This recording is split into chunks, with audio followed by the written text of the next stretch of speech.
Hello YouTube, Robin Hood Bricks here, and it's Brick Haul o'clock. Hang on, where's the box, Robin? Didn't we have a great big box to go through? Oh yeah, that's right. I'm super excited today because we've got an extra massive box that is so big it can't fit on the desk, and it's from TrixBrix, where I have quite frankly overdone it and got even more awesome stuff to augment my train system. So let's take a look. Woohoo! Alright, I realise this isn't TrixBrix, but a few people asked what I was going to do with the gift last time from the subscriber, John Snow in Newfoundland, Canada. And it was the Skim Wing Adventure Set 75576, which was an avatar set, which makes it a bit tricky to use. But I have done a few amendments, as you can see, and I reckon this is now fit for my depths. So yeah, if you want to send something into the channel, you can to the usual address, and I will give it the Robin Hood Bricks treatment. But the main thing on this one was, well, the difficulty of using something with great big wings that fly over the top of the surface. I've got too many boats to compete with that high value real estate. So essentially I pulled off all of them and these aerials, which I can use for kind of dog walking leads or something like that later, and added these lovely old flippers from dinosaur lines of the past, and I just happen to have those already for some plants in my undersea, so it looks absolutely amazing if you ask me. Took all the saddle and everything else off the backbone to make it nice and regular. And then one last thing, which is a bit naughty really for Lego purists, is this creature had 4 eyes, 2 on each side originally, and I very carefully with the side of my knife scratched off that second eye that was a smaller one behind, so slightly to the left of the main one, and well, I defy you to even be able to tell. So that makes it a little more earthly, unless whatever the planet's called in Avatar, is it Pandora? It's something like that, isn't it? And I think this is really usable now. Now, clearly this would be extinct on Earth, but yeah, it's still pretty cool and very, very fierce and sort of bitey looking. So I'm going to include it in one of my undersea scenes in the cross-section of my city in the darkest depths of the ocean. Maybe these things really do exist in the current world. You never know. It could be very, very elusive in the dark depths. So cool. So that's what I did with it. On to TrixBrix Part 2, The Second Coming. Now, before I start digging into the TrixBrix box, ooh, exciting, I have to declare an interest in the fact that I did not pay for this order. Essentially, I paid for postage, but nothing more. I was given some store credit and picked the items that I wanted to receive. I haven't been given any payment for the video, and I haven't been told what to say, what not to say, or to come up with a positive review or anything like that. It is completely independent, and my views are 100% my own. TrixBrix are basically getting good exposure from my videos, and we're very happy with the almost 47,000 views of me playing with the last order on my Lego room floor, testing them out and so on. And that is just really good for their business to get that sort of exposure. So it's a bit of a mutual back scratching exercise essentially, and I'm very happy to get this for free and basically make my city as good as it can be without breaking my bank balance. After all, that garage extension did not pay for itself. So that is my declaration of interest. But as I say, my views are 100% my own. And if something's rubbish, I'll tell you it's rubbish. Okay, right. So the order today is split into kind of several categories, really. Last time I was just focusing on the main surface level train system with all of those T-junctions and continuous curve switches and so on. But now I'm going to be focusing on more niche areas. So I've got subway covered. The train shed connection, docks, the mine area, some automation, and then even a few printed tiles in the end. So we've got 6 categories to go through. So let's get going, otherwise we'll never get there. So first of all, for the subway, I've already actually pulled these out of the box and had them in that subway video, which is just 2 normal radius 40 continuous curve switches, which just save a lot of space because it's already going out that way, rather than the Lego standard one, which is bringing it into a parallel track. So essentially that is covered already with 2 of those. And at the same time, I thought instead of some of that flexi track underneath the main table levels, I would have some of this just to change the orientation. So I thought it was relatively cheap. I'd try one of these, and it's basically an S curve, an 8 stud S curve.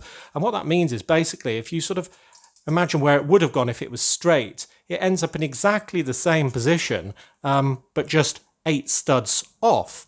And if you're really concerned about track geometry, then, it keeps it all in position where it should be, without going off on sort of half studs and all the rest of it. Because if you tried to do this with 2 normal standard Lego curves, you'd end up about here, and it'd look, well, weird, and it'd be halfway through a stud and so on. So this will link up with other parts of your system, absolutely no problem. So yeah, that was just for demo purposes, and I got 2 of these so I could shift it around. Now I don't think I'm going to use this on my subway now, because I'm going to use all that flex track. So I could have my double line just move slightly and have a sort of kink in it. And the good thing about a kink is all the train carriages sort of do that slinky snake-like move. So I might do that. And I was a bit perturbed at first because I thought, oh no, they're going the wrong way. But then that was just me being stupid, because if you want to have them going different ways, you just put them the other way around and then you can have it like that. So yeah, I didn't get a wonky one. There is only one way and just 2 different ways of joining them together. Yeah, so they are S-curves. Yeah, ideas for them maybe. I think on the surface they might be quite good, but then again, will my cargo train that's ridiculously long, as we just discovered, have problems going around it? I might have to test it on them. Anyway, so those are my additions for this subway. Next was the train shed, where basically that's the Bricklink designer program build, which has standard single rails in it, so you can have the nice mechanics pit in between the rails, so it hasn't got any of the sleepers going fully across. And that ends very abruptly and doesn't have a 9-volt sort of system connection on the end. And it's very hard to sort of marry up with other one without start chopping into pieces or so on. And even then it might have a click sort of ugly connection. So what TrixBrix have done is really good, actually. They've invented a piece, they've made a piece called a terminator. And a terminator, here's the 8 long one, has got the connector on one side and is completely flat on the other side. Simple as that. So fantastic. So I'm going to have one of those connecting my train shed into my system, and then we'll have no problem with the connection at all. Now, if 8 studs isn't right for your geometry, and it might not be right for mine either, there's a 4 stud version, very nice, and there's even a 2 stud version, which is basically almost like a 2x8, but with that connection on one side and the rails making that link possible. So I didn't know what my spacing would be, and they were really cheap. So basically I got 1 of each. In fact, I got 2 of those and 2 of those as well, because I figure I can use them up against the wall. Usually when I'd have a train sort of track going into the wall to suggest that the system goes on and on, ... I can now end it with 1 of these, and there'll be a nice smooth connection right against the walls of the Lego room. I think that'll be really good. So those are Terminator pieces. Very cool. We're going to end up with a huge heap, by the way. Some less interesting pieces, but nonetheless vital, I think, are just these 4 long straight sections. You can get 2 long, even 1 long, I think, and 8 long sections as well of track. But yeah, these are instead of having to use a single piece of flex track to make the spacing just right if you want to move your whole system along by 4 studs. So I've got 5 of those, which is my guess of how many I might need to get everything exactly perfect in my city, because I want to use as much of the room as possible. Cool, so that is all around the train sheds and all that sort of stuff. The next area I wanted to talk about was around the docks. And this is kind of a Terminator piece, but a very interesting one. And what's going on with the end of that train? Well, this is called a tipple track, apparently. Now, not a cheeky drink at 4 p.m. kind of tipple, but an attachment that makes a tipper truck kind of get held by its axle or a pair of wheels and actually start to tip. So I think that people could say on a manual system, basically tip out coal a very sort of crude and old-fashioned way. Now, they wouldn't use this in modern railways, but I reckon, there's remnants of railways all around the UK still, there with weeds growing all over them that aren't in active use. And this just makes all of that a lot more interesting. So I thought one of my sort of sidings that would end up in the harbour near the docks would just have this on the end, and it wouldn't be in use, but it'd be a remnant of a time gone by. I mean, we've got 2,000 years of history in the UK, so there's all sorts of weird things in our country just lying around that people have forgotten what it was even for. Maybe not 2,000 years of steam trains, but nonetheless, 200 years probably. So yeah, we'd have all sorts of remnants going around, old chimney foundations and goodness knows what else. So yeah, I think that's a really good old remnant that I'd enjoy using in my docks. So yeah, that's really cool, I thought. Very, very good touch by TrixBrix. Okay, the next one for the dock connection is huge, so it's going to be hard to keep on screen. Now, the first bit is this, which is another switch, but this one, well, you can see that the curve is much, much longer and much, much more gentle, and that's because it's a radius 104, which means if this kept going around with 104 radius curves, it would be 104 studs from kind of the, I think it's the midpoint to the midpoint of the circle that it's going around. So that is ridiculously gradual sort of curve, isn't it? It would someday eventually do a 90-degree turn. I imagine the circle, well, it would be 208 studs from centre track to centre track, wouldn't it? So yeah, but quite a big, yeah, very big. Anyway, so that's the first bit. So far, so normal. And this would be part of my cargo track on the outside that would just continue going by. So that's part of the straight. And a bit right in the front of the Lego room, so right in plain view, would have something coming off to the side. And that bit would be golly, that's long, isn't it? I'm not going to get this in shot. Is this great big monstrosity, which is called the 3-track right rail yard, radius 104. So basically the whole setup, this plus this, splits one track into 3. And essentially this goes, I might have to clear some of the stuff we've gone through out of the way. This goes on there. Let's move all of this to one side. I can always bring it back at the end for the final shot. So that is the main track, as I say, going along with the train going off, but it could peel off here or leave some wagons going off into 1 and then 2 parallel sidings. Yeah, I really don't have room to demonstrate this. So it's very gradual curves and it'll look very beautiful indeed, with basically, yeah, 1 becoming 3. And I can just dump loads of tankers on 1 and loads of tipper trucks on the second one, maybe with that tipple piece on the very end. And it's just going to look absolutely fantastic. So this won't be for trains going sort of charging along, but will be for where they're parked up. So that will be a straight there. This will go a little bit longer as well. And the geometry is such that it's all perfectly aligned by the time it gets there. So that will have sort of 8 studs between it and the middle track, and then that will have 8 studs between it and the main line. So it's all very clever indeed. And in order to achieve that magical geometry, they've got a couple of these sort of spacer pieces in. So you see there's a weird one there where we've got kind of a triple wide buffer there. I think there's another one right on the end there, just to make it all line up absolutely perfectly, because the geometry of standard track wouldn't work otherwise, or it wouldn't, you know, go around that circle of radius 104 if we didn't have those pieces.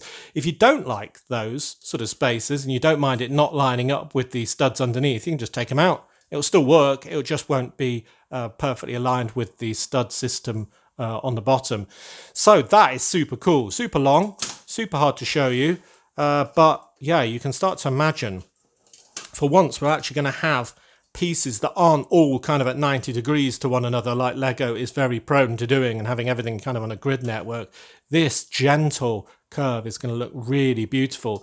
It would have been nice to do that on the regular curves around all of the larger corners on my track, on my loops, but if you start doing very gradual sort of radius 104 turns or something like that, then essentially building the buildings next to all this stuff becomes an absolute nightmare, because you've got all these gentle curves and so much wasted space. So that's why I haven't done that. And if you don't want 104, I think TrixBrix do pretty much every radius in between, you know, every 8 studs. So if it's not 104, this is going to test my maths, be what, 96, 88, 80, 72, and so on backwards. So I've just got 56 and 40, but now a little bit of radius 104 as well. So that is super cool. Really excited about that. So that is my docks, that and the tipple track. Next category I said I was going to look at was the mine. Now, My whole mine setup is sort of based around the set 4204, the mine from 2012, which I never got to use in my original Brick Nottingham setup, just because I kind of ran out of room and there wasn't a great place to sort of do a multi-leveled system and stuff like that. Now, I've got a lot more space now, so I'm going to use it and all the vehicles that come with it that I just had patiently waiting in a cardboard box. But the main feature that sort of triggered it with all of this track is the fact that it's got a very small amount of narrow gauge track. That is track that is 6 studs wide rather than all of this 8. So there's only a sort of 2 stud gap in between the rails. So I thought I'd just go crazy and make a really interesting kind of messy historic scene again, you know, remnants of track that may not even be in use anymore, but might be a complete mess and therefore really, really interesting. So the first bit, I wanted to incorporate it with the regular track. So that's regular spacing there. And you can see there is narrow gauge. And now we've actually got the dual gauge track that will be coming kind of out of the wall. And then the mine line, so to speak, we'll have to come up with a better name for that, peels off to one side, and then the regular line goes on into the Lego room. So that is a very, very interesting and cool piece of track already. So they share that rail, and then the narrow one uses those two and goes off there, and then the bigger train just goes straight across there. So, I mean, that's just beautiful, isn't it? Really interesting looking. So that is going to peel off and then go into my mine. So we're going to need some curves so it can make the turn. And these are radius 24, I think. So that means obviously the radius from the middle of the track to the center of the circle they'd make is 24 studs. So that will go on there and basically turn it around and get it going back into the mine. I've got couple of short spaces, aren't they cute? 4 long straights to sort of do some geometry. I've got an 8 long straight as well. I've planned all this out. This is by design. And then I've got another switch. Now this is a regular continuous curve switch like the one I showed you for the subway, except obviously it's narrow gauge and it is beautiful and it's fully functional. So look, there's the change of direction. And that's just going to make, as I say, everything a lot more complicated and interesting. Like there's tiny bits of narrow gauge track rolling all over the place for Lego miners to trip over. So yeah, that is just beautiful, isn't it? It's like the other one was in the wash. Where's the other one gone? There we go. That is so cool. Anyway, so yeah, I'm really looking forward to doing the mine. We'll have to do that soon. It's up against the wall, so I think we should be able to do it fairly soon, actually. I don't think we'll need to have too much in place first. So that's super cool. Now, if that wasn't cool enough and sort of messy enough by incorporating it with the bigger track, I've also got these crossover pieces, so it can interfere with the track even more. So that is basically narrow gauge going top to bottom and regular gauge going left to right. So how cool is that? So I figured that if I did that and then one of these small straights and then another one, then basically get them together. I could have my dual track as I've currently got it going left to right uninterrupted and have this thing completely going over it and into the mine. That'll be really messy and really cool. So yeah, I'm looking forward to having that. So you just imagine that in my setup. It will be really, really interesting. And then the last piece on the narrow gauge I got was this kind of buffer piece, a buffer stop they call it, which looks very mine related if you ask me. I think you can probably put some Lego pieces on there, bulbs or something like that, or maybe just these sort of bigger round sort of cushiony pieces. I don't know the technical terms for any of this. And that can go on the end of there, for example. So I think I can have an amazing mine setup that is fully incorporated by way of this piece and these pieces into the regular rail system. So it looks very historic and very, very interesting. So that is absolutely crazy cool. I went to town on the narrow gauge stuff. So let's stack all that to the back. Cool, right, so that's the, what we've done. We've done the subway, the train shed, the docks, the mine. The next big thing is automation. Now, this is huge. I've gone through all this. I'm just going to lean over. We have got 2 great big bags of stuff. Now, one isn't that interesting. It is loads of extendo wires because essentially I'm going to have my sensors in one place and all the buttons in another. So yeah, I need to traverse great distances because of my huge Lego room. Very spoilt indeed. So that's just that. And then I've got all this other good stuff. So I think, well, you'll have to tell me, but I think I might have to do, oh, here's some instructions for it all. Look at that. Loads of controllers and wires and stuff like that. I think I'm going to have to do, while I'm on the floor and I've got all this stuff out, one more video with my train set up in its sort of demo mode. I'm really keen to get on to doing all of this on tables, but you know, unless we kind of have a go with a full system on the floor while it's all laid out now, it's going to be a long time waiting. So you let me know if you want to see the demo, but I imagine the answer is definitely going to be yes. So what did I buy? Well, we've got all sorts of stuff here. We have got a UK, that's a good thing, power adapter, not very interesting, and cable to get it up there. They will power these all-in-one controllers. So I've got 3 of these, 1, 2, 3. And they can be linked together using some of these wires. I don't know which ones, but we've got, golly, all sorts of wires. I think some of these split 1 into 2. Yeah, there's a splitter wire, for example. So I'll have to work all that out later.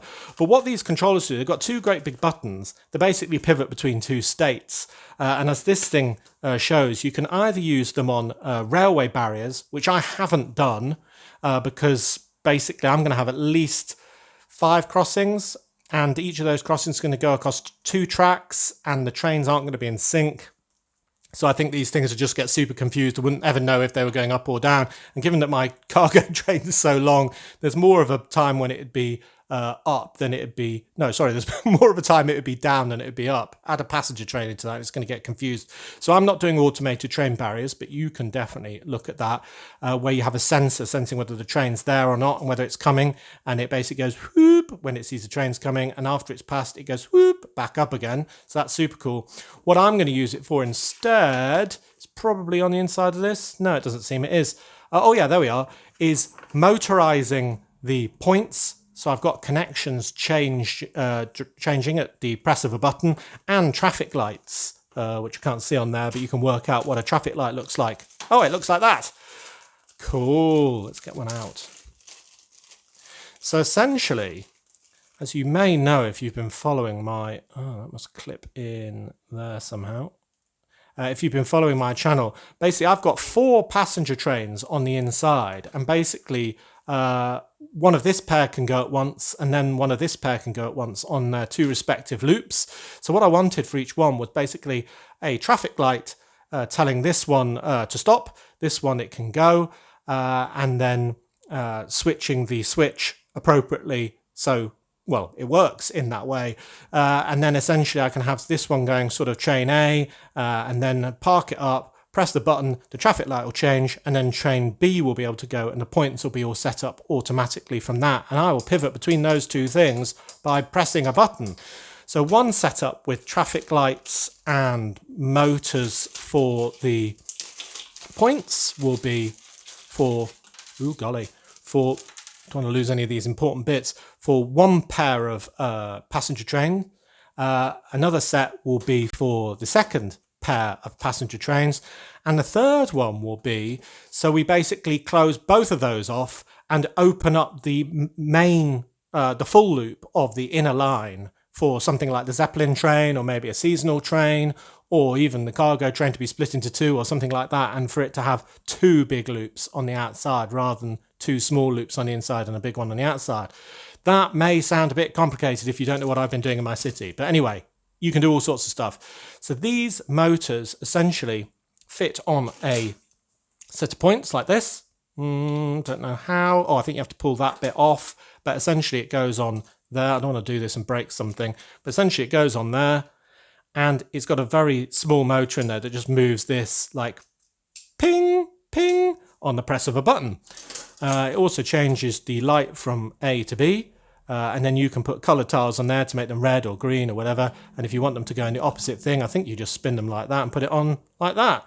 And then I'm hoping to have no wires visible because I hate wires, which is one of the reasons why I don't light up my city. Now this has got an unavoidable one, it would seem, that you've got guides to go down the back. Now I have that disappearing into the base plate layer and under the tables where all the wire will be. I'm probably going to drill holes through the entire table, I figure, because they're only IKEA tables, they're not that solid. And then the rest of it, hopefully, where was the motor gone? I've lost it, there it is. Hopefully that will be able to disappear straight away as well. So you'll see tiny bits of wires and maybe I'll be able to disguise it. I don't know, I haven't played with them yet, but you get the idea. So, wow. 3 controllers to basically automate all of my passenger lines and make them have 3 separate zones and kind of phases. And for that, I've got 2 traffic lights for one pair of passengers, 2 traffic lights for another pair of passengers. That one's a traffic light for the Zeppelin, 1, 2 motors, 3, 4 motors, and a strange small wire. So there we go. It's all important, presumably, and hopefully I've bought enough and the right stuff. But it's, wow, very interesting to me. So what a heap of awesome goodness. And I look forward to demoing it. So let me know if you want to see the demo while we've got everything on the floor. Otherwise, I'll do it for myself. And we'll do it for real when we build up all the city. But it's going to be absolutely ages if we wait. Right, so that is the penultimate category. The last category says, reaching into a nearly empty huge box, is printed tiles. So, I don't usually do printed tiles because it's kind of a bottomless pit, I think, if you do this. You know, before long, I'll have spent my entire mortgage payment on different printed tiles and so on, because they aren't cheap. And, well, you know, we'll default on the mortgage and I'll get in trouble with Mrs. Hood. So generally speaking, I haven't gone there. But this time I thought I would, partially because for this first set, I need a lot of train barriers in my new city. I think I've got 2 crossings in the old one. So that's 4 barriers that go up and down. But in the new city, I think I'm going to need 5 crossings. So therefore 10 barriers. And just the thought of buying the official Lego pieces was a nightmare. And there's these lovely 1x4 genuine Lego pieces that have been printed on, just with the red and the white band on each one. So essentially, you know, using them in a row, you get a red and white striped barrier. So awesome. So I just thought, you know what, that is going to be so much easier and very bright and very nice. So that's what I'm going to do. And it's still official Lego. It's just been printed on. So yeah, I'm happy with that. So I thought that was a good exception to the rule. And then while I was there, I bought a few bad exceptions to the rule. But I couldn't help myself. There's absolutely loads. You can go absolutely crazy. But I tried to not go too crazy. So I like these sort of police tape type ones. They're just 1x4 tiles. But if you sort of mounted them on supports periodically, I thought you could either condemn a building and have danger written all over it, or maybe have some sort of you know, event that's happened here and have this as police tape going all the way around it, saying danger, and another set saying do not cross. So essentially, I could alternate those and make some really interesting scenes, I think. Now, there's about 5 different varieties of this. I think one does say police and, you know, radioactive or whatever, all sorts of different ones with different warning signs. But yeah, I just like the idea of police tape, do not cross, maybe across a crime scene or something like that, you know, like they have in the movies, across the victim's door or something like that. So anyway, that is good. So I'll either use that in a building site and that on a murder scene, or maybe both of them together on an incident. Cool. So that is very good. I got one of these just because I thought, yeah, that's cool. Danger zombies. So if I have a zombie scene, there's so many zombies available in the series minifigures lines that I thought that would be super cool. Yeah, danger zombies. And then I thought, well, I've got quite a lot of radioactive stuff and maybe some more to include later. Just an idea that's brewing. So I thought if I put these all over a big fence or something like that, maybe to fence off an area, maybe just to give the illusion that there's radioactivity going on to keep people away from a secret base or something like that. But I thought they were really good as well. So 5 danger radiation area stickers. And then last but definitely not least are, not those are the bespoke ones, these, which are a train departure board. Now this is done in the font of UK British Rail sort of departure boards, and it's very nice indeed. They do some European sort of style ones, and I think some American ones as well as street signs and all sorts of other stuff. You should check it out. But these are really nice. Lime Street, London Bridge, they're all a bit London centric apart from Huddersfield there, but they're pretty good, and they say delayed or on time or something like that, and a departure time. So I really like those. So I can just make 6 of those into a nice sort of 4x6 departures board and have that in one of my stations. But I'm thinking now I might try and do that in all my stations, including in that brick cross set if I manage to get one on a second-hand market. Basically, yeah, I think they're really good. So I might have to get some more of these myself. But I have augmented them with some absolutely bespoke to me tiles that I think are going to make this funny and even more awesome. And that is these. So basically, I've got some Flying Knotsman ones leaving at 1234 with the word special on. Now, if they do have a special train, which is basically like an event train where you go, on a sightseeing tour or something, they put the word special on there. So that is really good for my Flying Knotsman train, I think. That is really cool. Makes it unique to me. And I've got 4 of them, so I can have one in each of my stations effectively, or maybe even 2 in the main one, as part of the board. So they'll just extend that up. And yeah, Lucas was very kind in printing those out for me. But the one that I think is the really funny one is the 1015 Brick Derby one. our neighbouring city that we love to hate. And basically, rather than it saying on time or delayed, I've got, really? Like, why on earth would you want to go to Brick Derby? I mean, it's an absolute hole. So that is the joke we have in Brick Nottingham, that Brick Derby is rubbish and Brick Nottingham is amazing. So I reckon 6 of these plus a pair of those to make a board of 8 will be really cool indeed. And then I've got some leftover ones here to make more departure boards when I buy more of these, which I think I'm going to have to now because it just looks too cool. But yeah, Flying Knotsman special and Brick Derby, really? I think that's absolutely perfect. So they cap off a wonderful order. And it makes me think, actually, that, I can make lots of different bespoke tiles, actually, by designing them. And I was thinking, and I don't know if you guys are interested, in running a competition where basically we could design some tiles and the winners would get made into real tiles and included in Brick Nottingham. Obviously, we couldn't use any of Lego's trademarks or anything like that, which includes, unfortunately, the minifigure itself. So you can't even use that. We couldn't use the SSP logo or anything like that.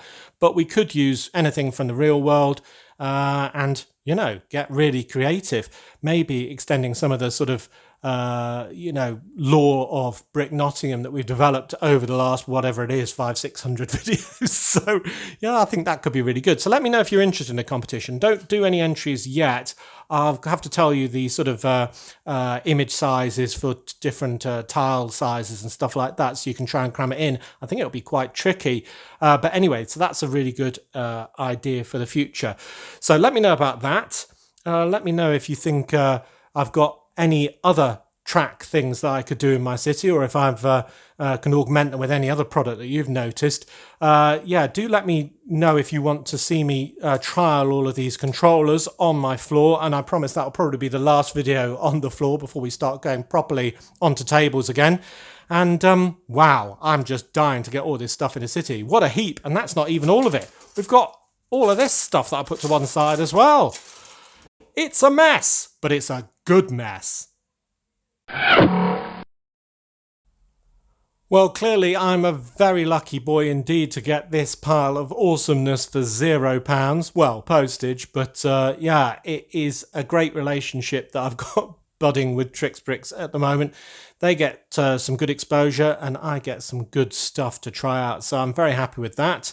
Maybe check out their website if you're interested in something similar, or definitely tune in on the main channel where I'll be testing the automation stuff soon. I think I can almost guess the result of my question.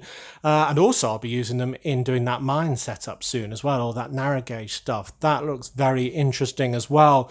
So super cool and very interesting times. And yeah, a zombie scene as well coming soon. So as always, thank you very much for watching. It is appreciated. Do remember to like, comment and subscribe for more awesome brick hauls. Do also subscribe to the main Robin Hood Bricks channel to see all of these pieces, as I said, being used in the new city. And if you value these channels, there are many ways in which you can support them. Do check out the links in the description below. And if you want to send something to a future brick call, like Jon Snow did with our lovely friend here, hello, then you can send it to the usual PO box address. So yeah, I think I've listed what I'll be doing in the next few videos, and I'll be doing another haul here, of course, next week. So until all of that, see you. That is super cool. But the best bit has got to be my bespoke tiles.